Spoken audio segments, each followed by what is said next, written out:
Hi everybody, this is a video that's going to help you guys get familiar with the tools in Geogebra that deal with circles so you can do this circle project, okay?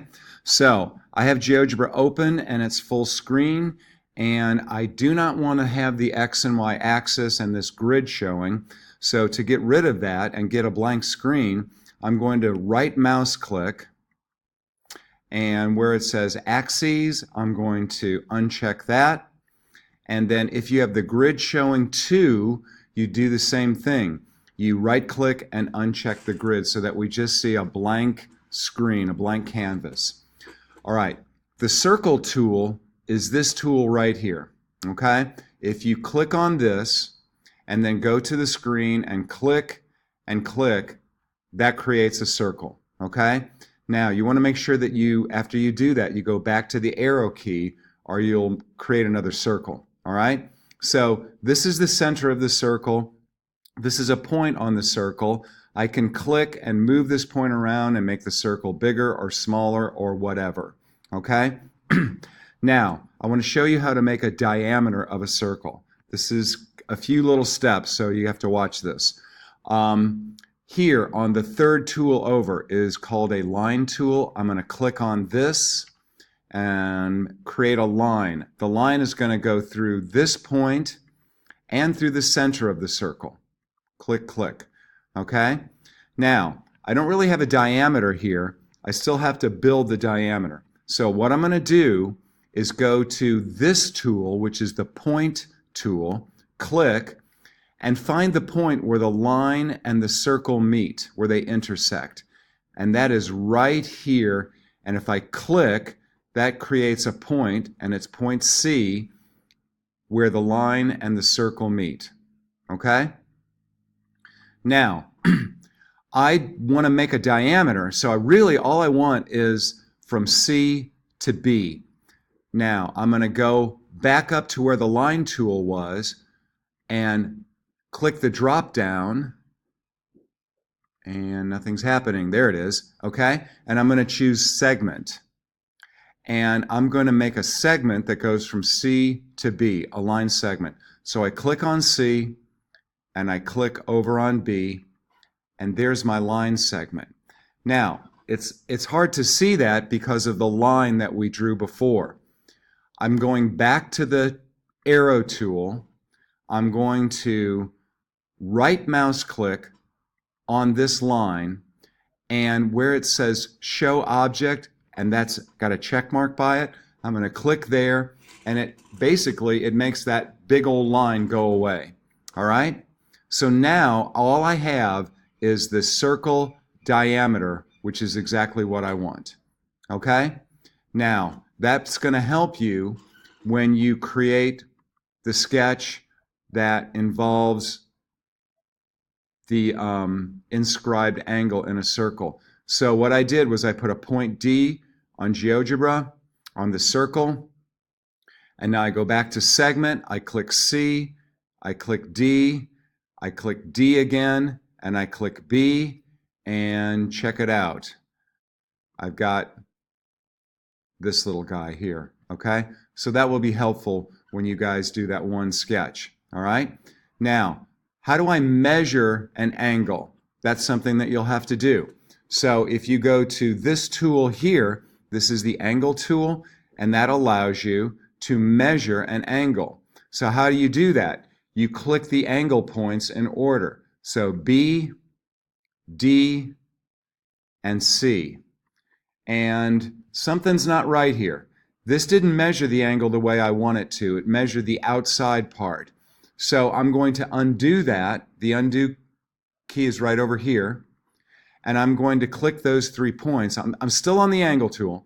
I'm going to click those 3 points in a different order. I'm going to click this one first, then D, then B, and now I see a right angle, which is exactly what I was expecting and what I want to see. Okay? All right. I'm going to create a point outside of the circle. I'm just going to put it out here somewhere. Could be anywhere, all right? And now I'm going to create some tangent lines. So I'm going to go over to this tool here, and I'm going to go down to where it says tangents, click, and I'm going to click on this point and click on the circle and check it out. There's a couple of tangent lines. And if I move this point around, yeah, those are tangent lines, okay? Now, the point of intersection of this tangent line and the circle, I can create that point if I click on point and hover right over where those two meet and click.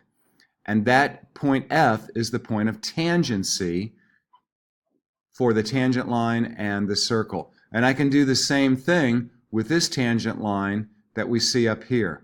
Go right to where the circle and the tangent line meet, click, and there's the point of tangency. Okay? If I move this E point around, you can see that those change, but they are still points of tangency. Okay? Now, one of the things that you're going to have to do is measure some distances. How do you do that? Well, where we were to measure an angle, the drop down there, if you go down to the third choice in that drop down, you see distance or length. Click that. Let's say I want to measure the distance from point E to point G. Click point E, click point G, and there's the distance, okay? That easy. If I move point E around, it's still measuring the distance. See how that changes? But it's still measuring the distance, okay? So that's kind of a good thing. Let's see, what else? You guys might need to build a perpendicular line. So how do you do that? On the fourth tool over here, which is what I use to make tangents, I can click and make a perpendicular line using this first tool. So let's say I want to go perpendicular, I don't know, from this point to this side. Click, click, and that is a perpendicular line that went through point A and hit this side of the triangle. Okay? And you might want to find the point where it's perpendicular, so we can do that with the point tool and click right in here. And you might want to measure this angle to make sure it's 90 degrees. Okay? So that's some of the things that you'll need to do on these sketches. Just a couple more quick things. I'm going to want you to change colors and change the thicknesses of these circles and these lines. So if you're on the arrow tool, I can right mouse click on the circle and go down to the properties of the circle right here. And when you see this pop up and you click color, you can change the color of the circle, whatever color you like. You can change the style, make it a thicker line that makes the circle, kind of like that, okay? I can do the same thing with tangent lines. I can right mouse click and jump down to properties, change the style. Maybe if you want to make it a dotted line, click on here, change the color, you know. You should try and make these colors dark so that they show up. Don't be using the light yellows and stuff. Hard to see those, okay? So things like that are going to be part of your grade, okay? If I don't want to see all of the stuff that's showing over here, I can X this out, and now I just see the circle and the tangent lines and the internal angle and that sort of thing. And the last thing I'm going to show you is how to put text on here, like to create a title. So I'm going to go to this tool here and click the drop down and find where it says text. All right, ABC text. All right, once that tool is selected, I click in here and I can type text. All right, click OK, and there's some text. If I would like that text to be a title, probably want it to be bigger than this. So click here on the arrow tool and do your right mouse click, and again go back to object properties, okay? And that's not showing what I want. Okay, well, in this version of GeoGebra, if I click on here, I can change the text size right here, change it to large. Okay, so sometimes you do that by right-clicking and choosing properties, but sometimes if you click on here, you'll see that pop up here. Okay, so there you go. There's some basic information about how to create a circle, how to measure some angles, how to measure some distances, how to do tangents and perpendiculars, and this should help you guys out a lot when you're doing your GeoGebras. Okay? See ya.